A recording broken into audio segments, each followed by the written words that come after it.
নিঃশব্দের মায়া।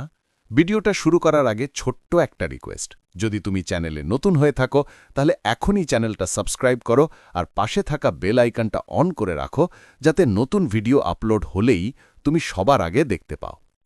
নির্জন বাংলো। অনির্বাণ সেন, এক সময়ের দাপুটে গোয়েন্দা সাংবাদিক, আজ তার অতীত থেকে পালিয়ে এক অদ্ভুত নীরবতার খোঁজ করছে। 6 মাস আগের একটি ভুল সংবাদের কারণে তার জীবন ও কেরিয়ার ধ্বংস হয়ে গেছে। এখন সে শুধু চায় ঘুম, গভীর, শান্ত, স্বপ্নহীন ঘুম। শিলিগুড়ি থেকে আরও 2 ঘণ্টার পাহাড়ি পথে উঠে একটা পুরনো শ্যাওলাধারা বাংলো ভাড়া নিল সে। নাম দেবদারু কুঠি। চারদিকে শুধু দেবদারু গাছের দীর্ঘ অন্ধকার ছায়া, আর নিচে খাদ। বাংলোটির দেওয়াল জুড়ে আর্দ্রতা ও ভয়ের একটা ঠান্ডা গন্ধ।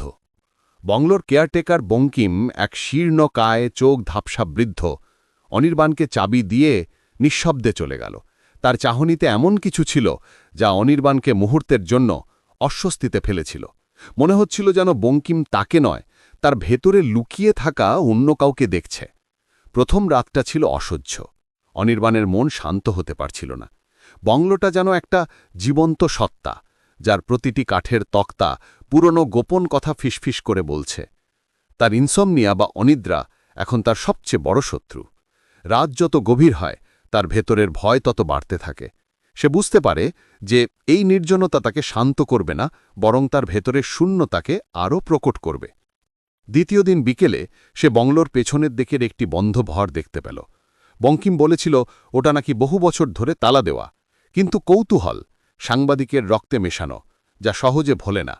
পুরনো ফাইল খুঁজে সে একটা মূর্ছে পড়া চাবি বের করল। দরজাটা খুলতেই ভেতরের বাতাস যেন কয়েক দশকের পুরনো ধুলো আর বাসি রহস্যের গন্ধ নিয়ে ঝাঁপিয়ে পড়ল। ঘরটা ছিল একটি ছোট্ট লাইব্রেরি কাম স্টাডি রুম। আলমারিতে পুরনো বই, টেবিলের ওপর অব্যবহৃত রাইটিং প্যাড আর একটি ডায়েরি। ডায়েরিটি ছিল চামড়ার বাধাই করা, পাতাগুলি হলুদ হয়ে গেছে। ডায়েরিটি ছিল এই বাংলোর প্রাক্তন মালিক প্রতাপ মাল্লিকের। ডায়েরির প্রথম পাতাটি পুড়েই অনির্বাণের মেরুদণ্ড দিয়ে একটা ঠান্ডা স্রোত নেমে গেল। প্রতাপ মাল্লিক লিখেছিলেন, আজ 27শে ফাল্গুন, অন্ধকার আমার ঘরে, আমার মনে। আমার স্ত্রী ঈশিতা, সে হারিয়ে যায়নি, তাকে সরানো হয়েছে। এই দেবদারু কুঠি নিজেই একটি কারাগার। আমি জানি কে করেছে, কিন্তু প্রমাণ নেই।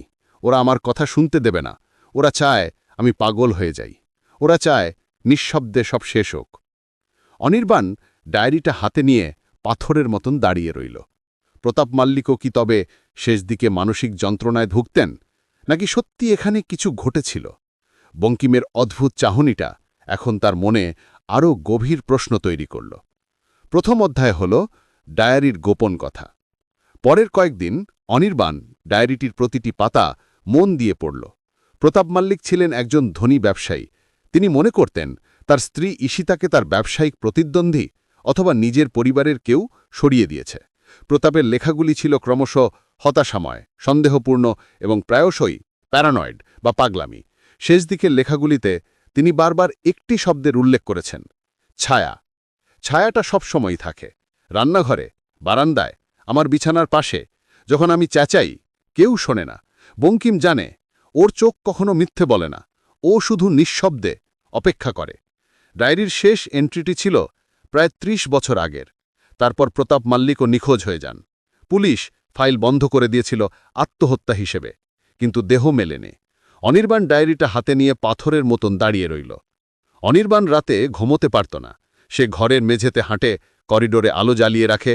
তার নিজের ইনসমনিয়া এবং প্রতাপের প্যারানয়েড লেখা দুটোই মিলেমিশে একাকার হয়ে যেতে শুরু করল। এক গভীর রাতে, যখন বাইরে শুধু ঝিঝি পোকার ডাক, অনির্বাণ রান্নাঘরের দিক থেকে একটা ক্ষীণ টেনে টেনে আসা শব্দ শুনতে পেল, যেন কেউ ধীরে ধীরে পুরনো কাঠের মেঝেতে পা টেনে হাঁটছে।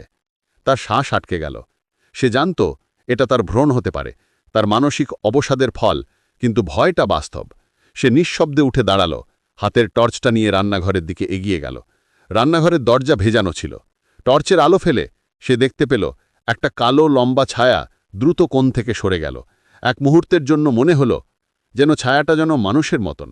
অনির্বাণ দ্রুত আলোটা চারদিকে ঘোরালো, কিন্তু আর কিছু দেখতে পেল না। শুধু একটা ঠান্ডা বাতাসের ঝাপটা আর টেবিলে রাখা গ্লাসের নিচে এক ফোঁটা জল। সেখানে কেউ ছিল। পরের দিন সকালে সে বঙ্কিমকে জিজ্ঞাসা করল, বঙ্কিমদা, কাল রাতে কি কেউ বাংলোয় ঢুকেছিল? আমি একটা শব্দ শুনতে পেয়েছিলাম। বঙ্কিম ধীরে ধীরে চোখ তুলে তাকালো। তার চোখে কোনো ভাব ছিল না। না স্যার, এই বাংলোয় গত 20 বছর ধরে আমি ছাড়া আর কেউ ঢুকতে সাহস পায় না।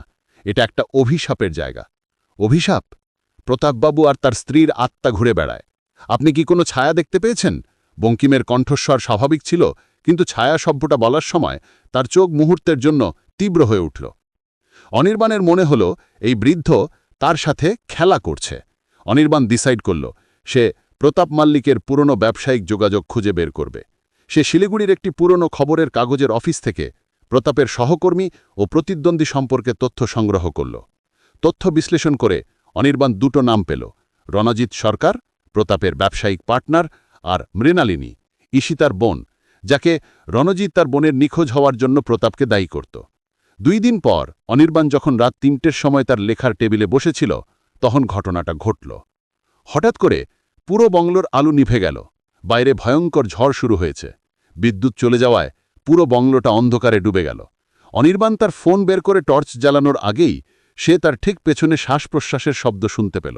খুব ধীর, গভীর শ্বাস। এক লাফে সে চেয়ার থেকে সরে গেল। টর্চের আলো পেছনের দেওয়ালে ফেলল। সেখানে কেউ নেই, কিন্তু টেবিলে রাখা তার হাতের ডায়েরিটা মেঝের উপর পড়ে আছে।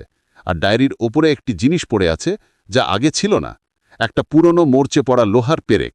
এই পেরেক দিয়ে প্রতাপ মাল্লিক তার ডায়েরির কথা লিখেছিলেন: ওরা আমাকে পেরেক দিয়ে গেঁথে ফেলতে চায়, শব্দ করতে দেবে না, শুধু নিঃশব্দে সব শেষ হোক। অনির্বাণ ডায়েরিটা হাতে নিয়ে ঘরে ঘুরে দেখল। দরজায় খিল দেওয়া, জানালা বন্ধ। তাহলে কি প্রতাপের আত্মা নাকি অন্য কিছু? অনির্বাণ বঙ্কিমকে সন্দেহ করতে শুরু করল। বঙ্কিম বংলোর ভেতরের সব খবর রাখে। বঙ্কিম কেন তাকে ভয় দেখাতে চাইছে? রাতে বঙ্কিমের ঘরে ঢোকার চেষ্টা করল অনির্বাণ। বঙ্কিমের ঘরটা ছিল বাংলোর বাইরে, পেছনের দিকে। ঘরটা বাইরে থেকে তালা দেওয়া ছিল, যেমনটা বঙ্কিম সবসময় করত যখন সে বাজারে যেত। কিন্তু বঙ্কিম তো বাজারে যায়নি। অনির্বাণ দ্রুত তালা ভেঙে ভেতরে ঢুকল। ঘরের ভেতরে ঢুকে তার শরীর শিউড়ে উঠল। ঘরের ভেতরে পুরনো কাপড়, একটা ভাঙা রেডিও, আর মাঝখানে একটা খাট। খাটের নিচে অনির্বাণ একটা ছোট্ট কাঠের বাক্স দেখতে পেল।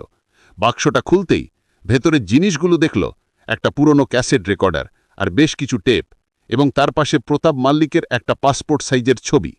ক্যাসেট রেকর্ডারটা অনির্বাণ দ্রুত তার ঘরে নিয়ে এলো। কম্পিত হাতে সে প্রথম টেপটা চালালো। শুরুতে কিছু শোষ শব্দ, তারপর প্রতাপ মাল্লিকের চিৎকার করা কণ্ঠস্বর: কে ওখানে? আলো জ্বালো, এই ছায়া যাবার কেন? তারপর ঈশিতার কণ্ঠস্বর, খুবই ক্ষীণ: তুমি শান্ত হও, তোমার সব ভ্রম। প্রতাপ, তুমি ওষুধ নাও। এরপর হঠাৎ বিকট শব্দ, কোনো কিছুর ভেঙে যাওয়ার আওয়াজ, আর তারপর শুধু একটানা নিঃশব্দতা। কিন্তু টেপটা চলতে থাকল। মিনিট খানেক। অনির্বাণ টেপটা বন্ধ করতে যাচ্ছিল, ঠিক তখনই সে একটা চাপা, ঠান্ডা কণ্ঠস্বর শুনতে পেল, যা প্রতাপেরও নয়, ঈশিতারও নয়। কণ্ঠস্বরটি বলল, হ্যাঁ, নিঃশব্দতা, এটাই সত্য। এরপর আর কোনো শব্দ হবে না। অনির্বাণ স্তব্ধ হয়ে গেল। এই কণ্ঠস্বরটা ছিল বঙ্কিমের, কিন্তু বঙ্কিম তো বাংলোর কেয়ারটেকার হিসেবে এসেছিল প্রতাপের নিখোঁজ হওয়ার পরে। প্রতাপের ডায়েরিতেও বঙ্কিমের উল্লেখ ছিল প্রতাপের হারিয়ে যাওয়ার ঠিক আগে। অনির্বাণ দ্রুত বঙ্কিমকে খোঁজার জন্য বাইরে ছুটল। রাত তখন 4টে, চারদিকে কুয়াশা ঘন, দৃশ্যমানতা প্রায় শূন্য। অনির্বাণ বঙ্কিমকে বাংলোর আশেপাশে খুঁজতে লাগল। পেছনের উঠোনের দিকে গিয়ে সে একটা ভাঙা কুয়ো দেখতে পেল, যা ঘন লতাগুল্মে ঢাকা। প্রতাপ মাল্লিকের ডায়েরির শেষ পাতাটা তার মনে পড়ল: ওরা আমাকে কুয়োর অন্ধকারে ফেলে দেবে, কেউ শুনবে না, নিঃশব্দে। অনির্বাণ কুয়োর কাছে যেতেই সে একটা জীর্ণ খসখসে শব্দ শুনতে পেল। তার পেছনেই বঙ্কিম দাঁড়িয়ে, তার হাতে একটা পুরনো দা, যা সে বাগানের কাজে ব্যবহার করত। তুমি কি এখানে প্রতাপবাবুকে খুঁজছ স্যার? বঙ্কিমের গলার স্বর এবার আর শান্ত নয়, বরং একটা ঠান্ডা, কদর্য হাসি লুকিয়ে আছে। বঙ্কিম, প্রতাপ মাল্লিক কোথায়? আর তুমি কে? তুমি প্রতাপের নিখোঁজ হওয়ার আগে এখানে কি করছিলে? অনির্বাণের গলার স্বর ভয়ে কেঁপে উঠল। বঙ্কিম ধীরে ধীরে এগিয়ে এলো। আগে আমি বঙ্কিম ছিলাম না স্যার, আগে আমি ছিলাম বসন্ত, প্রতাপবাবুর সবচেয়ে বিশ্বস্ত সহকারী। বসন্ত? কিন্তু ডায়েরিতে, টেপে প্রতাপবাবুকে পাগল প্রমাণ করার জন্য প্রতাপের পার্টনার রণজিৎ এবং তার শালিম মৃণালিনী আমাকে ভাড়া করেছিল। ঈশিতা গানা যাওয়ার পর প্রতাপ মাল্লিক সব সম্পত্তি জনসেবায় দান করতে চেয়েছিলেন। রণজিৎ সেটা হতে দিতে চায়নি। তাই তারা ঈশিতাকে খুন করে দোষটা প্রতাপের ওপর চাপাতে চেয়েছিল। আর আমার কাজ ছিল প্রতাপের ইনসোমনিয়ার সুযোগ নিয়ে তাকে দিনের পর দিন ভয় দেখানো, তাকে বিশ্বাস করানো যে সে পাগল হয়ে যাচ্ছে। প্রতাপ মল্লিক আমাকে বিশ্বাস করতেন, তাই আমিই ছিলাম ছায়া। অনির্বাণ বুঝতে পারল, প্রতাপ মল্লিক সত্যি পাগল ছিলেন না। তার প্রতিটি সন্দেহ, প্রতিটি চিৎকার ছিল বাস্তব। আর বঙ্কিম, বসন্ত, এত বছর ধরে সেই বংলোতেই লুকিয়েছিল। প্রতাপকে শেষ করে সম্পত্তি রণজিতের হাতে তুলে দেওয়ার পর সেই বংলোতে কেয়ারটেকার সেজে পাহারা দিচ্ছিল। আর তুমি প্রতাপকে কোথায় সরিয়েছ? অনির্বাণ জানতে চাইল। বঙ্কিম দাঁত কেলে হাসল। নিঃশব্দে স্যার, একদম নিঃশব্দে, কুয়োর ভেতরে। আমি তাকে পেরেক দিয়ে সিল করে দিয়েছিলাম, যাতে তার আওয়াজও বাইরে আসতে না পারে। আপনি সাংবাদিক, আপনি কেন এসেছেন? আপনাকেও কি এই নীরবতার অংশ হতে হবে? অনির্বাণ এক মুহূর্ত নষ্ট না করে দৌড়াতে শুরু করল। তার সাংবাদিকতার সাহস ফিরে এসেছে, কিন্তু তার শরীর বিদ্রোহ করছে। তীব্র ইনসোমনিয়া তাকে দুর্বল করে দিয়েছে।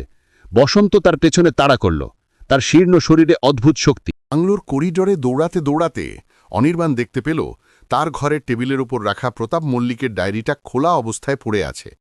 সেখানে শুধু একটা লাইন, ওরা ভয় দেখাতে চায়, কিন্তু ভয় নয়, ওরা নিঃশব্দ চায়। শব্দই সত্য। অনির্বাণ বুঝতে পারল, শব্দ, তাকে শব্দ করতে হবে। সে দোতলায় উঠে গেল, আর ঠিক যখন বসন্ত সিঁড়ি দিয়ে উঠছিল, অনির্বাণ বাংলোর সবচেয়ে পুরনো ভারী ঝাড় লণ্ঠনটি ধুয়ে টান দিল। বিকট শব্দে কাঁচের লণ্ঠনটি ভেঙে পড়ল সিঁড়ির উপরে। বসন্ত আঘাত পেয়ে নিচে পড়ে গেল। অনির্বাণ দ্রুত তার ঘরে এসে পুলিশকে ফোন করল। সে জানে পুলিশ আসার আগে বসন্ত তার পিছু ছাড়বে না। বসন্ত আহত অবস্থায় ওপরে উঠে এলো, তার চোখে রক্ত আর উন্মত্ততা। তুমি ভুল করেছ অনির্বাণ, তুমি নীরবতা ভেঙেছ। ঠিক সেই মুহূর্তে অনির্বাণ টেবিল থেকে ক্যাসেট রেকর্ডারটা তুলে নিয়ে বসন্তের দিকে ছুঁড়ে মারল। ক্যাসেট রেকর্ডারটা বসন্তের মাথায় লেগে ছিটকে গেল, কিন্তু তার ভেতরের টেপটা বেরিয়ে এসে মাটিতে পড়ল। বসন্ত ক্যাসেট রেকর্ডারের ভাঙা টুকরো তুলে নিয়ে অনির্বাণের দিকে তেড়ে এলো। অনির্বাণ নিজেকে বাঁচাতে পারছে না, তার শরীরের সব শক্তি প্রায় শেষ। হঠাৎ মাটিতে পড়ে থাকা টেপটি থেকে আবার সেই বিকট ভাঙা কাঁচের শব্দ বেজে উঠল, যা প্রতাপের মৃত্যুর সময় রেকর্ড হয়েছিল। শব্দের তীব্রতা বাড়তে লাগল, যেন প্রতাপের শেষ আর্তনাদ। বসন্ত থনকে দাঁড়াল, তার চোখ বিস্ফারিত, যেন সে তার ৩০ বছর আগের পাপকে চোখের সামনে দেখছে। পুলিশের সাইরেনের শব্দ এবার বাংলোর কাছাকাছি শোনা গেল, শব্দ যা বসন্ত চাইত না, শব্দ যা নীরবতা ভাঙল। বসন্ত বুঝতে পারল তার সময় শেষ। সে দ্রুত জানলার দিকে দৌড়ে গেল এবং কুয়াশার অন্ধকারে ঝাঁপ দিল। পুলিশ এসে বসন্তের খোঁজ শুরু করল। তারা তাকে খুঁজে পেল না, তবে কুয়োর ভেতরে ২৫ ফুট গভীরে তারা প্রতাপ মল্লিকের কঙ্কাল আবিষ্কার করল। প্রতাপের শেষ কথা সত্য ছিল। পুলিশ অনির্বাণকে উদ্ধার করল, কিন্তু তার কথা শুনে সবাই সন্ধিয়ান। বসন্তের আঘাতের চিহ্ন ছিল, কিন্তু তাকে না পাওয়ায় এবং অনির্বাণের ইনসোমনিয়ার ইতিহাসের কারণে তার গল্পটিকে সম্পূর্ণ বিশ্বাস করা যাচ্ছিল না। পরের দিন সকালে যখন অনির্বাণ বাংলো ছাড়ছিল, তখন সে বঙ্কিমের মানে বসন্তের ঘর থেকে একটা জিনিস নিতে গেল, ভাঙা ক্যাসেট রেকর্ডার। তার ভেতরের টেপটা সে হাতে নিল। দরজা থেকে বেরোনোর মুহূর্তে সে আবার বঙ্কিমের সেই চোখ ধাপসা চাহনি দেখতে পেল। না, বঙ্কিম নয়, বাংলোর নতুন কেয়ারটেকার, এক তরুণ শান্ত ছেলে। অনির্বাণ হাসল। সে জানত সত্য কি। সে গাড়ি চালাতে শুরু করল। এবার তার উদ্দেশ্য ঘুম নয়, বরং বসন্তকে খুঁজে বের করা। কারণ সে জানে বসন্ত মরে যায়নি, সে কুয়াশার অন্ধকারে লুকিয়ে আছে, অপেক্ষা করছে। অনির্বাণ তার পকেট থেকে ডায়েরির শেষ এন্ট্রিটি বের করল। প্রতাপ মল্লিক লিখেছিলেন, যে নীরবতা চায় সে শব্দকে ভয় পায়। তুমি শব্দ তৈরি করো অনির্বাণ, শব্দই তাকে ফিরিয়ে আনবে। অনির্বাণ ক্যাসেট টেপটা গাড়ির সিটে রাখল। এবার সে নিজেই শিকারী। ইনসমনিয়ার অন্ধকার নয়, এবার সে সত্যের আলো খুঁজবে। তবে একটা চিন্তা তাকে গ্রাস করল, এই নির্জন বাংলোর সব ঘটনা কি সত্যিই বসন্তের কাজ, নাকি তার নিজের ইনসমনিয়ার কারণে দেখা বিভ্রম এবং বাস্তবের সংমিশ্রণ? সে নিজেই কি প্রতাপ মল্লিকের মতন একই ফাঁদে পা দিচ্ছে? গাড়ি এগিয়ে চলল পাহাড়ি পথ ধরে, আর সেই টেপের নিঃশব্দতা যেন অনির্বাণের মনে এক নতুন শীতল আতঙ্ক সৃষ্টি করল। এমন ভিডিও পেতে থাকো দেখতে প্রতিদিন। এখনো সাবস্ক্রাইব করোনি? তাড়াতাড়ি করো, না হলে পরের ভিডিওটা মিস করে ফেলবে কিন্তু।